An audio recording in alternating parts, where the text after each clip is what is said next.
काट के जो हमने वेजिटेबल धोई थी, पालक धोई थी, उसके अंदर भी पानी था। तो फिर जो हमने आलू वगैरह काटे, जब हमने साल्ट लगाया नमक, तो उसकी वजह से वेजिटेबल ने और पानी छोड़ दिया, तो हमें पानी की ज़रूरत नहीं पड़ी। तो आप इस तरह मिक्स करके देख लें, अगर आपको पानी की ज़रूरत पड़े तो आप थोड़ा सा जो है छट्टा लगा सकते हैं, अगर बेसिकली नहीं पड़ती। इस तरह हमने ये देखो बना लिए हैं। अब इसी तरह पकड़ के इस तरह करके साइज जो है पकौड़ों का वो डालेंगे, अच्छी तरह आपने मिक्स कर लेना है। तो आपके पास कोई अगर साहब के रोज़े हैं तो ठीक है, नहीं है तो अगर किसी को आप चखाना चाहें, कोई बच्चे वगैरह को इसका नमक मर्चा उसको टेस्ट करा सकते हैं, ठीक है, या जो भी है। अब इसको हम थोड़ी देर रखते हैं, उधर उतनी देर में ऑयल गर्म करते हैं। तो ये आज हम सरसों के तेल में जो है पकोड़े फ्राई करेंगे, बनाएंगे। तो कल भी हमने बनाए थे, ये कचरा जो है इसलिए ये हम इसको निकाल रहे हैं।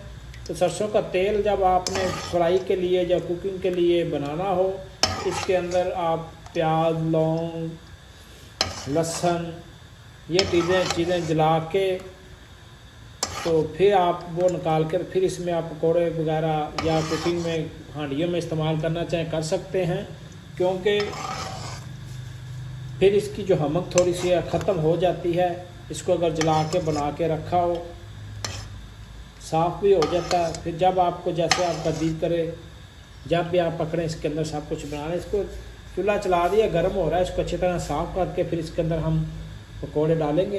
हमारा ऑयल जो है गर्म हो चुका है, सरसों का ऑयल। हम अब इस तरह पकोड़े जो है छोटे छोटे करके हाथ की मदद से, आप चमचे की मदद से भी डाल सकते हैं, हाथ की मदद से भी डाल सकते हैं। इस तरह हाथ की मदद से छोटे छोटे हम इसके अंदर डाल देंगे। इफ्तारी का टाइम भी होने को है, तकरीबन 5:20 हो चुके हैं। तो हमने कहा चलो बनाएं, फिर गरम गरम जो है बनते बनते ये भी टाइम लेते हैं, कम 8-10 मिनट जो है एक फूट को लग जाते हैं नॉर्मल आंच पे। जब आपका ऑयल गर्म हो जाए फिर आपने चूल्हा इसका नॉर्मल कर लेना है, स्लो कर लेना है। तेज़ चूल्हे पे आपने बिल्कुल नहीं पकाने, फिर ऊपर से जल जाएंगे, अंदर से कच्चे रहेंगे। तो इस तरह आप सारे जो पकोड़े, तो कोशिश करें बर्तन आपका खुला हो। अगर बर्तन छोटा हुआ तो एक दूसरे के ऊपर आप डाली जाएंगे तो फिर एक दूसरे के साथ चपकेंगे। खैर वो तो कोई मसला नहीं है, वो बाद में थोड़े से जब कुक हो जाते हैं खुद ही एक दूसरे से अलग हो जाते हैं। तो ये देखें हमने एक पूर जो डाल दिया है, एक और होगा। इस तरह करके हम सारे पकौड़े जो हैं बनाएंगे। तो जब आपने डालते साथ इसको हिलाना नहीं, अगर डालते साथ लाएंगे तो सारे पकौड़े आपके टूट जाएंगे। इनको डाल दिया, आप इनको थोड़ा सा कुक होने दो। जब ये हाफ कुक हो जाएंगे, पक जाएंगे, फिर आपने इसको हिलाना है, इसको चेंज करना है। इस तरह आपने डालते जाएंगे तो फिर इनको नहीं हिलाएंगे तो सारे आपकी चीज़ें बिखर जाएंगी, क्योंकि बेसन हमने कम लगाया है, क्रिस्पी बनेंगे इसलिए। तो अब थोड़ा सा जब ये पक जाते हैं फिर हम इसको चेंज करेंगे, साथ साथ आपको दिखाएंगे।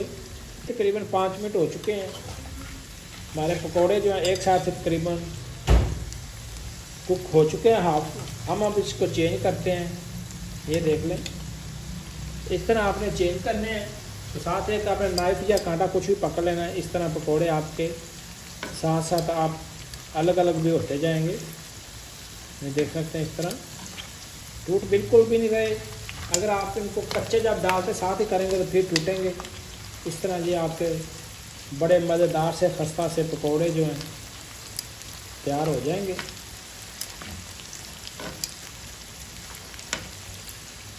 अब आप अगला प्रोसीजर आपने ये करना है, इनको वक्फे से आपने हिलाते रहना है, क्योंकि एक जगह पे पड़े रहेंगे, एक जगह पे इनको सेक लगेगा, फिर वहाँ से जल जाएंगे, दूसरे कच्चे रह जाएंगे। तो अब आपका प्रोसीजर जो है शुरू हो चुका है इनको हिलाने का। आपने वक्फे से हिलाते रहना है। अगर आप चैनल पे न्यू है तो लाइक करें, सब्सक्राइब करें और बेल का बटन दबाएं, आने वाली रेसिपी बासानी आप तक पहुंच सके। वीडियो अगर अच्छी लगे दोस्तों के साथ शेयर करें। आप हमारी रेसिपियाँ देखते हैं, आपकी मोहब्बतों का बहुत बहुत शुक्रिया। हमारे पकौड़े हो चुके हैं, आप देख सकते हैं, बड़ा अच्छा सा कलर आ चुका है माशाल्लाह। बड़े क्रिस्पी से पकौड़े तैयार हो चुके हैं। तो क्रिस्पी करने के लिए सारा ये पालक का कमाल है, पालक से बहुत पकौड़ा क्रिस्पी होता है। और सबसे बड़ी बात, बेसन हम ठोक के ज़्यादा डाल देते हैं, तो फिर वो अंदर से कच्चा रह जाए तो इतना क्रिस्पी बनता भी नहीं है। आप बेसन बिल्कुल कम डालेंगे तो आपका पकौड़ा बड़ा खस्ता और बड़ा VIP स्पेशल सा तैयार होगा। अब इनको निकालते हैं। ये मैंने पकौड़े निकाल लिए हैं, डिश आउट कर लिए हैं। हमारे मज़ेदार से बड़े खस्ता और क्रिस्पी पकौड़े आप देख सकते हैं, आवाज़ें आ रही हैं। ये देखें जी, बड़े प्यारे से पकौड़े तैयार हो चुके हैं। आज तक के लिए यही रेसिपी थी। इंशाल्लाह जल्द मिलेंगे अगली रेसिपी के साथ। अपना और अपनी सेहत का ख्याल रखना। अल्लाह हाफिज़।